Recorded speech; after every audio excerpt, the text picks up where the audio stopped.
Hey, what's up? What's going on? It's your girl, Mary Jane. Please like, comment, subscribe to my YouTube channel. It'd be greatly appreciated from the bottom of my heart, my peace, my peoples. So let's talk about Love and Hip Hop Hollywood, the reunion part one. Okay, the outfits was a travesty. We have Keisha Cole looking like Elvira.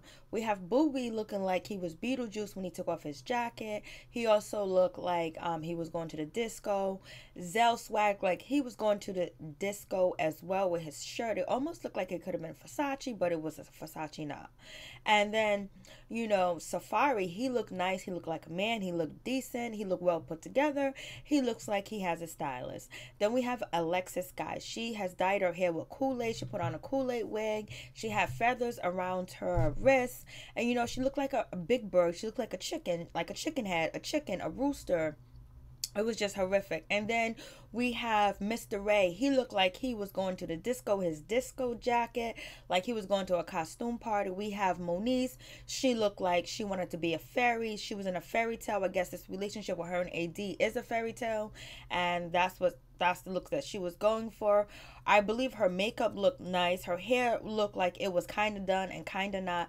AD looked decent. She looked nice in her white outfit. I guess, AD and Moniece was matching. And then we have Tiara Marie. Her hair looked like she keeps getting her wigs on sale at the secondhand store. Her outfit, I couldn't really tell what kind of outfit she had on. I don't know. It just didn't fit her build, and it was too short. It was too all the way up. It just didn't look right to me, in my opinion. This is all my opinion. And then we have none other than Masika. Her outfit, she had on like a plaid jacket, like a blazer, but it was like old. It was like like that blazer style is old, like the picnic table, Freddy Krueger, all that's played. And then the eyeshadow was too much with the outfit. And then the stretch pants or tights that she had on with the pants just didn't go at all. And her hair, her and Bridget had kind of like this same hairstyle, but Masika, she had more bundles with her hairstyle. And Hazel-E, she looked, her and Nikki Baby, they looked alike. They looked alike. Hazel-E did look nice. This is the first time like she really did look nice. She really looked like she was a businesswoman, but we all know this is her last hurrah. And Nikki Baby, her outfit was nice, but it looked like she was going to a club, or I don't know what she had on, just that aqua color, and it just didn't look good. But her makeup and her hair, to me, was fabulous. It was nice. And we got Lyrica looked like she had a bed sheet on tied around her, like she she just picked up some clothes out the dirty laundry hamper and wrapped the sheet around her and had her breast tied up, and she went out on stage.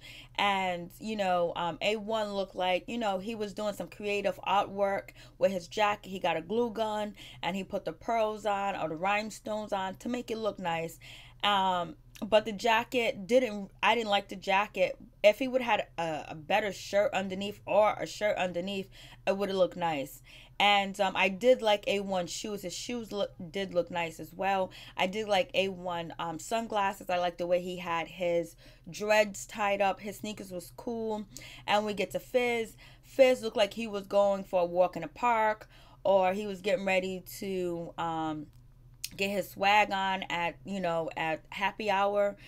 From the head to the neck, Fizz looked perfect, but the jeans with the holes in it's kind of too played to be wearing that at a reunion. And but his sunglasses, his hair, and the chains he had on like made him have like a bad boy image. A bad boy looked like a swag. But then once you get down below and you see the white t-shirt and the jeans and the sneakers, it was a no-go. And we have Bridget Kelly. Her dress, I didn't like her dress. It looked like it was kind of like a cocktail dress, kind of not. It was like an old-fashioned prom dress, and the color didn't match her skin. Like the color didn't bring out her skin, didn't bring out her makeup or her hairstyle, because she did have a nice petite hairstyle, but the outfit didn't bring it out. And her makeup was nice. Her makeup did look nice as well, but the dress was just, it wasn't appropriate. It just didn't look right. It didn't do her body justice, because she has a beautiful body and a nice figure, and she is tall. So there's a lot of styles that you can actually pull off with Bridget. Ray J looked like normal Ray J. He really wasn't dressed up. He really wasn't dressed down. He just threw what he had on together with a band-aid. And Princess hair was flawless. You know, her makeup is always flawless, but the dress with the see-through sequins and the silver was a little bit too overdone. She could have had more. She could have had more of a pop with a nice burgundy color, like rose burgundy, or a nice purple color, or a nice brown color to bring out, you know, her beauty. And also seemed like it was an old school prom dress as well. Like she was going to the prom.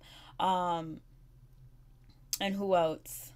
And none other than Brooke, she looked good. Of course, Brooke looked good. Her makeup was fabulous. Her hair was fabulous. If she would have just pushed the hair back just a little bit, it'd have been like fabulous. But she's always fabulous. She's always dressing nice. She's always on point. So, you know, her outfit looked really nice. And then, you know, what's his name? Marcus, he complimented her dress with his entire he had on. He looked like a man. He looked like a professional. He knew like how to conduct himself. He looked decent. You know, looks are deceiving. He looked decent. Him and Safari were very well dressed and very well put together. Like, you know, they wanted to stand out. And so Brooke, her dress was like a kind of like a classy theme dress from like the, you know, the 50s or the 60s, especially with like the finger waves on the side and the curls coming down. It was like a classy look that you would see like at one of them clubs that they used to have back in the day that, you know, African Americans own, where they go underground. The Speakeasy, I think, or something like that. She looked really nice. She looked classy. And what's his name? Solo Lucci, his outfit, you know, his smoking jacket was to die for. It was beautiful. But if he could have had like a nice tux shirt or a nice silk shirt under it with some silver in it, it would have really brought out the outfit. But him having no shirt on and showing his tattoos look kind of sleazy. Look sleazy. And then, you know, I did like his sunglasses, but it was kind of too much. But his sunglasses, with him and A1 has some banging sunglasses on. Let's be real. Has some banging and sunglasses on. And let's talk about Nina Parker. It looks like they stuffed Nina Parker into that outfit. The color brought out, you know, Nina Parker's skin. Like I was saying, if, you know, Bridget could have wore a color that brought out her skin, and also if Princess could have brought out a color that brought out her skin complexion. But it looked like they stuffed Nina Parker in that outfit. Like, come on. Like, you know what? Wear something that is suitable, that doesn't look like your stuff. Doesn't look like when you sit down, your belly's rolling over. There's nothing wrong with being big. There's nothing wrong with that. But, and it's just like, it looked like they stuffed her in there. Like they forced her body in there. And it didn't look right. It's like when you stuff a turkey or whatever, and you're trying to get all the dressing inside, trying to put the carrots, the onions, you know, and all that other stuff to make the turkey look nice. See, that was too much. That what's her name, Princess had on too much, and Monique looking like she's a fairy, like she's, you know, she's ready to go to the Winter Wonderland somewhere. And Nina Parker was just stuffed. And then they put these old-fashioned church shoes on Nina Parker when they showed her feet. It was just like, come on. But you know what? They paid somebody to look this way. And so maybe this is a style in Hollywood. I don't live in Hollywood. So maybe that's the style. But they could have did a lot better for their cast members. But James, he looked nice. He looks like regular James. He looked like he didn't dress up. He just looked normal. He just looked regular. And so anyways, we got the disco out the way. We got the Halloween show. We got the Winter Wonderland. We got the fairy out the way. Monique was dressed like a fairy. And so basically we get into Ronald McDonald, which is what's her name, Alexis Sky. She gets into it with Masika. Basically, they talk about, you know, they have Alexis Sky in the back because they don't want to bring her out yet because her and Masika might go at it. So basically, Alexis Sky's talking about that, yeah, she's pregnant by Fetty Wap. And so then, you know, Nina Parker was like, so you're pregnant by him? When did this happen? How is this going on? She was like, well, I'm having his baby. I'm conceiving and all this other stuff. So she's souped about it. And so, you know, Masika, she could care less because Fetty Wap has 7 other babies' mothers. So, but, you know, Solo Lucci jumps in. He was like, yo, I feel like I could be the father. There could be twins up in there. And I'm one of the baby daddies, and Fetty Wap is the other baby daddy. And so basically, you know, Solo Lucci is just basically trying to be funny, throw some humor, try to be on the next season talking about that could be possibly his baby. So there's a question out there, and it also makes Alexis Sky look bad. And so it's just like, okay, like everybody trying to be back for next season. And so throwing that question out there that he might be the father, people might be, might want to know if that's really true or not. So he's saying that he's not happy about that situation. Then we find out Alexis Sky and Chantel are friends now. They hang out, they're doing their thing. So Chantel West is no longer with Solo Lucci, and Chantel West looked like she was also going to the disco as well. I mean, not a modern day disco, but just the disco where no one really invites you. Some type of Chantel West. So anyway, she's not with Solo Lucci anymore. That was just a theme, a plot line or whatever, just to give them both some camera time. And so basically they go, so Nina Parker, she's basically talking to Masika like, what was the big deal with you and Alexis Sky? Like, she wanted to see you and she wanted to talk to you, but you go online and you say all these negative things about Alexis Sky, but yet you don't confront her when she wants to talk to you face to face. And so that's when Masika gives her story. Zelly Swag lays down with a pillow saying he don't want to hear this yawn, and it was yawn. She was like, well, I'm not trying to get her any time, you know what I mean? I'm tired of making these hoes famous, you know what I'm saying? She came after me because I got a platform, Fetty Wap got other babies, mamas and everything, but she wanted to choose me to come after me and all this other stuff. And then Alexis Sky is like, well, you know what, Masika? Our children are going to be, siblings, and we got to work together, whatever. And so Masika was like, no, we're not. We ain't got to do none of that. My child ain't gonna know your child, and that's it. So basically now you see where when a guy has multiple children by multiple different baby mamas, sometimes the children become affected by their fathers, going around and dropping his sperm everywhere, and then the women, opening their legs and making sure that he drops his sperm and shoot a load, that the kids now are probably going to be in competition with each other, not like each other. One kid is going to get more attention than the other kid. The baby's mothers are not going to get along, and so then the kids don't get along, so they grow up, they beefing as enemies, and basically it's because there was two irresponsible people that laid down together without using protection. So I don't have no idea how Fetty Wap is going to take care of all these kids, if he even have any money to take care of these kids. And so, Alexis Sky was like, Masika's been going around to the blogs, telling the blogs, not to post stories up about her, basically saying that Masika was paying the blogs, like she tried to pay them $1,000 to put a false story out there to say that she was pregnant. That she was having sex with another guy, so Fetty Wap would ultimately break up with her. And it doesn't seem like Masika has $1,000 to pay anybody or any blog, because if you've seen her apartment and you've seen, the struggle that her struggle looked this season, that, her money is spent on her child. That's where her money goes. Her money's going on her child. It's not going on her back. It's not going on her looks or anything like that. So we have to give Masika kudos for, investing all her money in her child and having a decent place to stay. And she didn't put all the money on her back to look, like she's keeping up with the Hollywood, theme. So that's one thing we got to say about that situation. And so then, so Masika was like, well, it ain't even like that.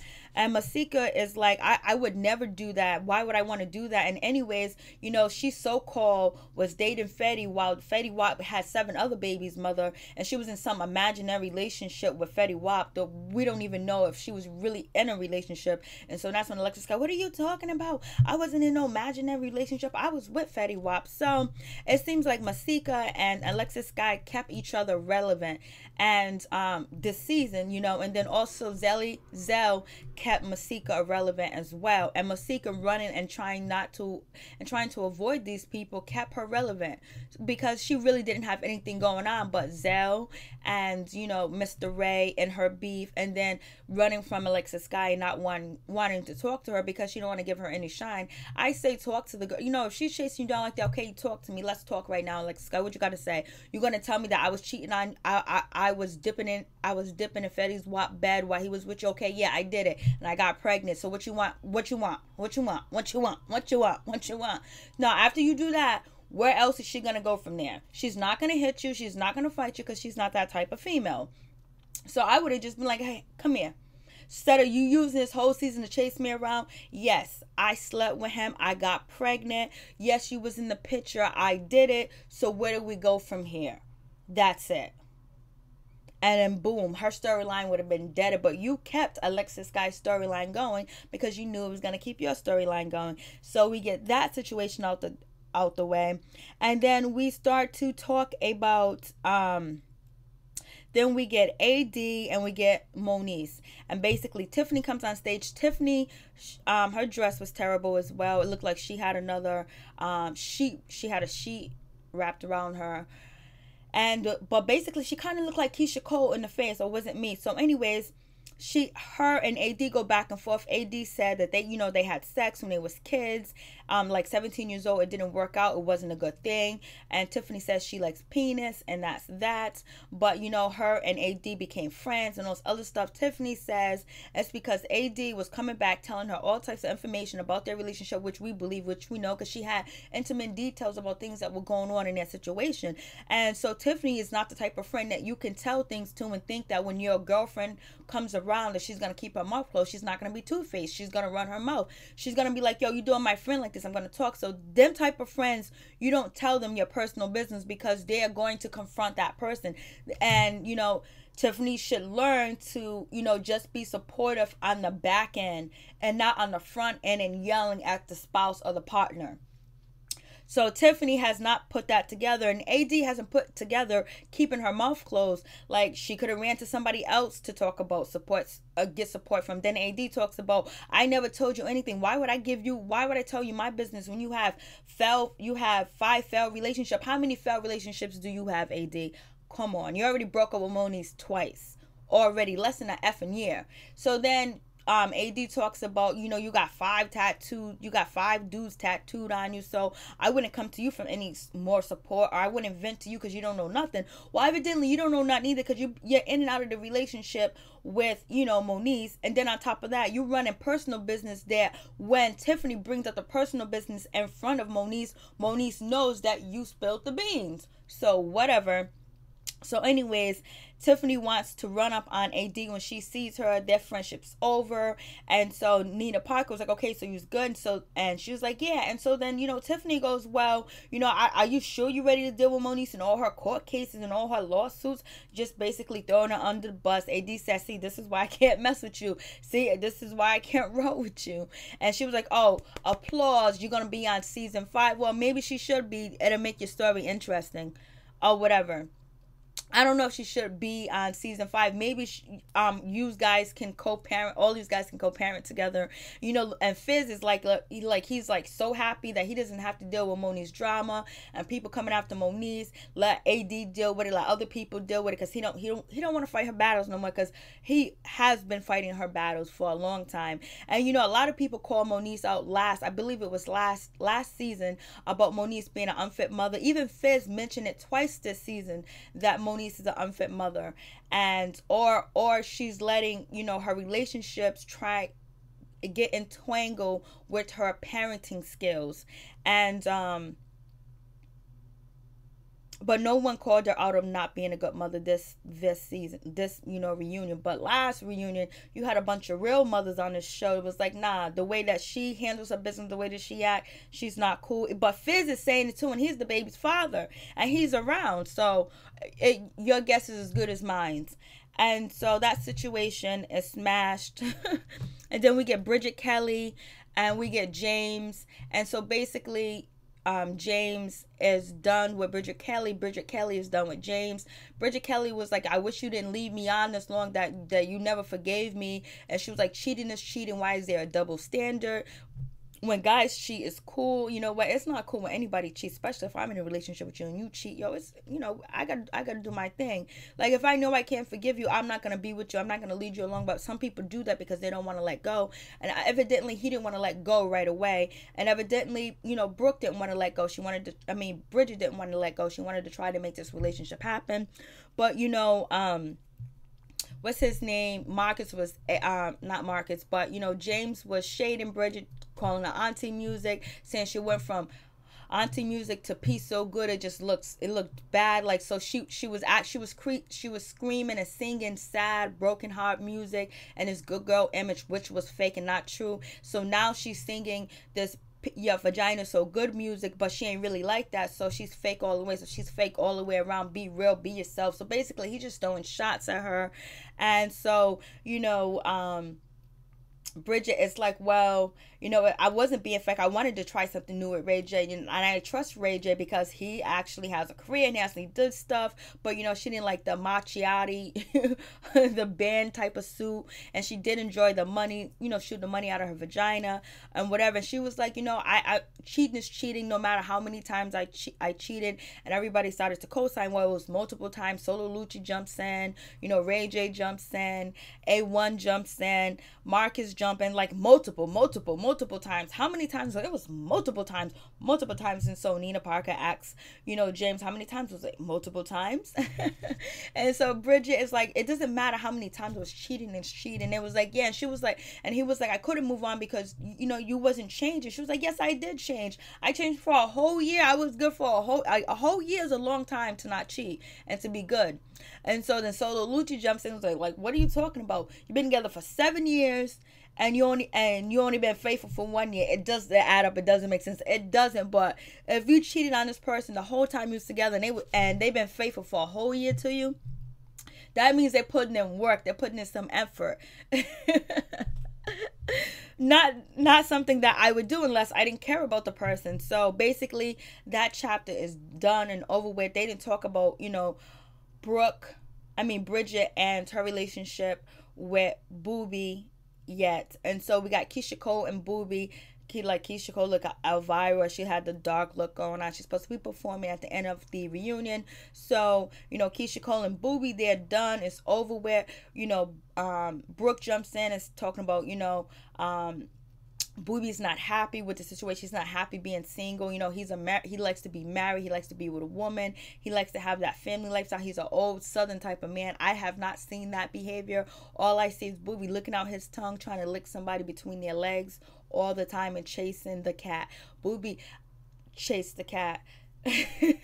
And so why Brooke is giving all this information, his accolades to Boobie, Keisha Cole's turn around like, what? Whatever. Like, wah. So then Boobie goes on his spill talking about, yeah, I do ultimately want to be in a relationship. I do ultimately want to be loved. Things just didn't work out with me and Keisha, and I appreciate her for putting me up for a year, and I had to put my ego down. I had to do this. I had to do that. But you know what? I'm ultimately looking for love again because I am a family man. Like, he's putting out his resume. His resume has been put out here this whole season for him to get up with women.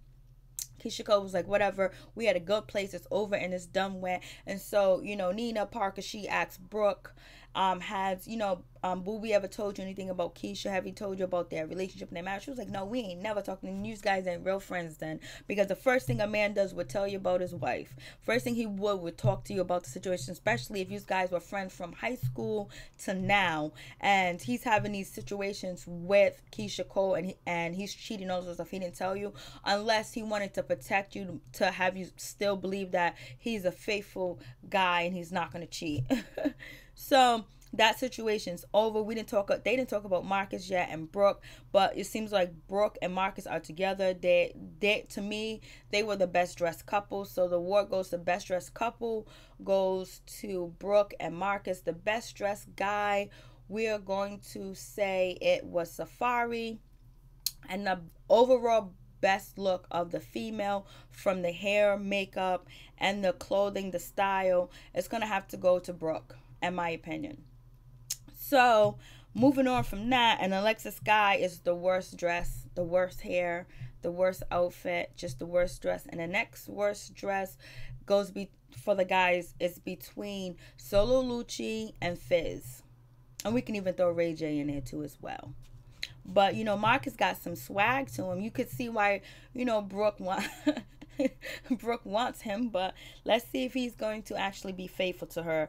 And so then after that, what else do we talk about? And then they talk about Lyrica. How hard was it, choosing sides? And then so Lyrica was like, I don't really know, Alexis Sky, but I met her through Solo Lucci, and then Solo Lucci was like, yeah, we had sex on your couch, you know, Lyrica, and so then that's when Masika goes, oh yeah, she's a dumpster, she's a trash bag. So they make, you know, Alexis Sky look like the chicken that she is, and that rooster came home to hatch, and the rooster's carrying a baby rooster.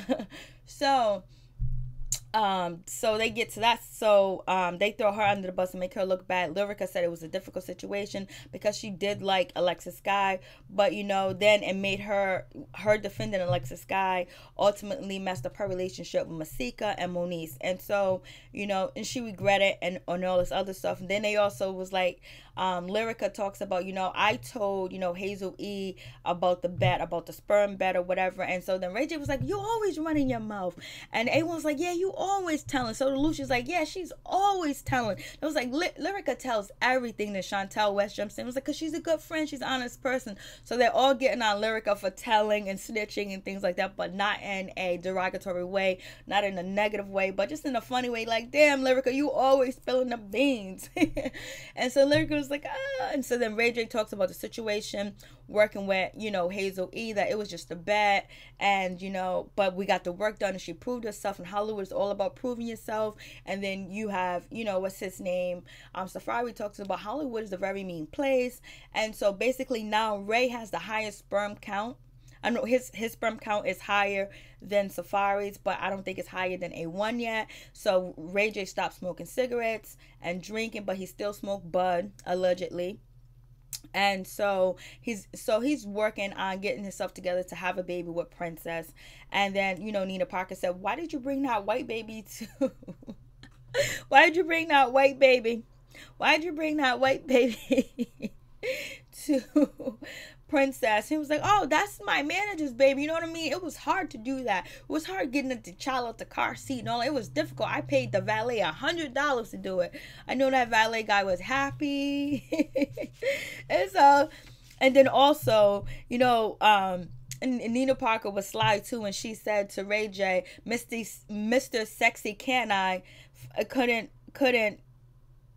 finish the deal or something like that. She said, Mr. Sexy Can I Missy Sexy Can I he couldn't he could not. Mr. Sexy Can I could not perform. Basically his sperm was bad. And I was like, oh no. Then we have Masika. Then we have Moniece, Masika, and Hazel-E go at it. They're arguing, going back and forth. You know, what's her name? Moniece says that, you know, you're a barren ass bitch to her. Like, okay, yeah, that's probably true, but you seem like a bad mother. And you know, and sometimes, you know, people are blessed with kids that shouldn't have kids, and clearly Moniece might be one of them, with the stories from the other women from last season, and then the stories that Fizz pointed out 3 times this season about Moniece, you know, parenting skill and motherhood, that she has not even bond with Cam, and Cam is what, hold 9, 7, 8. So whatever, don't throw rocks when you live in a glass house. And Hazel, she's gone. And so I guess Hazel's turning up, talking about she wants to do this, she wants to do that. I didn't see Hazel swing on anybody, but they had enough of her, and they kicked her off the reunion for good, and they kicked her off the show for good. So it's good riddance to Hazel-E. We won't be seeing her no more. I guess that's what it looks like. And so where do we get to? And so we got the sperm count. She said, when she said something, she goes, Mr. Sexy Kind I turned out to be Sexy Cannot. That was it. Mr. Sexy Can I turn out to be Sexy Cannot with the sperm. I thought that was funny. And then, you know, Safari was like, yeah, his sperm count is 2 over mine. So it was just like, yeah, you know, it's some bullshit going on. Like, this ain't real. Ray J's fake. And then we have Ray J. Then we have Safari dancing, doing the B2K moves, which was cool. And you know, Ray J was like, I was rehearsing. So, you know, Fizz and Ray J made up. Ray J actually apologized to Fizz, but he didn't apologize to Boog. And he was kind of throwing shots at Boog when Nina Parker was like, you know who Boogie, you guys, Boogie didn't get cool, you know, you and Boogie, you remember him? And Ray J was like, nah, I don't know who you're talking about. J Boog, I don't know who you're talking about. He was like, oh, I'm just playing, you know, whatever. And so Fizz was like, yeah, I did mess up, I dropped the ball, whatever. So they apologized to each other, and Ray really thought it was a good idea. He was being counterproductive. He was being productive by making the poster Ray J B2K, and Fizz was like, yeah, that's not cool what he did, but I know he was getting into production mode, because Ray J had to throw in that he has his own production company, his own artist or business that does, you know, media postcards, I guess, pictures and promotion, things like that he has that. So he just, all he had to do was get on the phone and say, hey, do this. So Ray J was like, yo, I was trying to make shit happen, I was trying to make it pop, but it didn't pop. So it is what it is with that situation. So James and Bridget a no-go, and Bridget ultimately wanted to do I got that good vagina, basically. She ultimately wanted to do that. And so it is what it is with that situation. Then we got then Fizz talks about Omarion being on his high horse, and he thinks that he's Michael Jackson.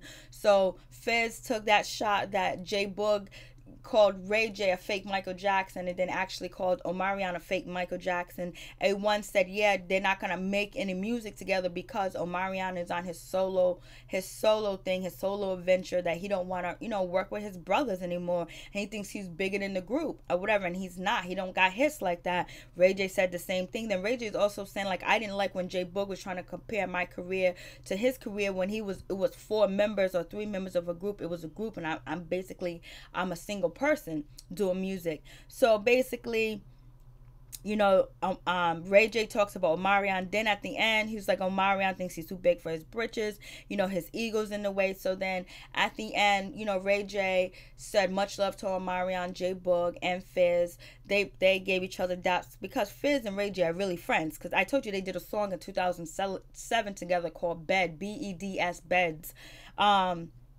So we'll see what happens with that situation. Then we get, you know, Mr. Ray, and we get Hazel-E Swag, and they start to talk, and then Masika jumps in talking about, well, they was talking about each other, they didn't like each other, and I was just trying to, you know, mend wounds between each other and have them not come after each other, but it happened like that.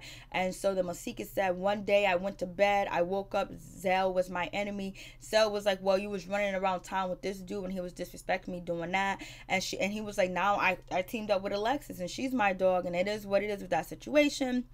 And so basically she was just saying that Zell was two-faced, and he was this and he was that. And Zell was saying that Masika was this and she was that, and she wasn't a true friend because he was riding for her like he was coming after Nikki Baby and all the people that she had beef with, and made them feel uncomfortable. Nikki Baby, you didn't make me feel uncomfortable. He was like, I know you sitting pretty, I didn't. But what I'm trying to say is, whoever Masika had beef with, I had their back. And so that's when Nina Parker said, that's the same thing that Mr. Ray's doing over here. Like, whoever she has beef with, she, you know, he got her back regardless. And Mr. Ray was like, you know, I was defending Masika because all the things that she told me about Hazel-E Swag. So it seems like Masika was telling, you know, Mr. Ray negative things about, you know, Zell. And then, you know, Mr. Ray felt a way about it because she is a single mother and shit like that. And she's on her own. And plus, she's also a storyline with him. And so, you know, and so Zell was like, you know, I went on IG and Mr. Ray blocked me or whatever. So I knew that there was a problem. How you gonna block me on IG? And Tia Marie just sitting, everybody just sitting there looking, you know, Zell's doing the most, moving around, talking about he's beautiful, he looks good, he's this, he's that, and all that other good stuff. And so then it went down with that situation. But only thing I would like to say is, you know, it wasn't brought up on this season that Masika and also, you know, Mr. Ray brought, you know, people that were Hazel-E's exes, like Joe Exclusive and this other guy, to actually throw dirt on Zell. And Masika was supposed to be down with Zell. At this time and point, they wasn't enemies, but Zell saw the setup coming, so he immediately switched sides. That's what I'm getting from, if you check out the interview on Hollywood Unlocked with Jason Lee. Hazel-E Swag's on there. And then also if you check Hollywood Unlocked interview with Mr. Ray, when you hear both of their stories, and then you hear about the guy Vic that was a part of Love and Hip Hop for like two episodes or one episode, you listen to all 3 stories, and then from there you figure out the truth. And it sounds like Zell was telling the truth through the whole thing, like he was being real. And it just my opinion by watching the interviews. But you know, Zelly Swag did, you know, embellish his statements, talking about like he beat down Mr. Ray, he hurt Mr. Ray, and all this other stuff. He made him cry or whatever. So anyway, so getting back to that situation, Zelly Swag is talking about like, well, it is what it is. It's all good over here. And so they was talking. So Nina Parker bring up the fat jokes, and he was like, well, I got my best friend is fat or whatever. And so then Ray goes, well, yes, she is. But then Zelly goes, well, my friend, she got neck. She can go like this. I was like, yo, why you gotta go there? Why you leave the door open, Ray, for Zell to come at you? So we talk about Zelly having no necks, and it was talking. And so Lyrica said, once you go hug him, once you guys make up. So Zell goes over there to hug Ray, and I guess he hit him or bit him, and he got escorted out. Ray sitting down crying. A1 is over there standing over Ray, trying to comfort Ray. So that is Love and Hip Hop Hollywood Season 1 reunion. That's my take on it. Peace. I'm out. Please like, comment, subscribe, share the video. It'd be greatly appreciated from the bottom of my heart, my peeps, my peoples. I love my peeps. I love my peoples. Thank y'all.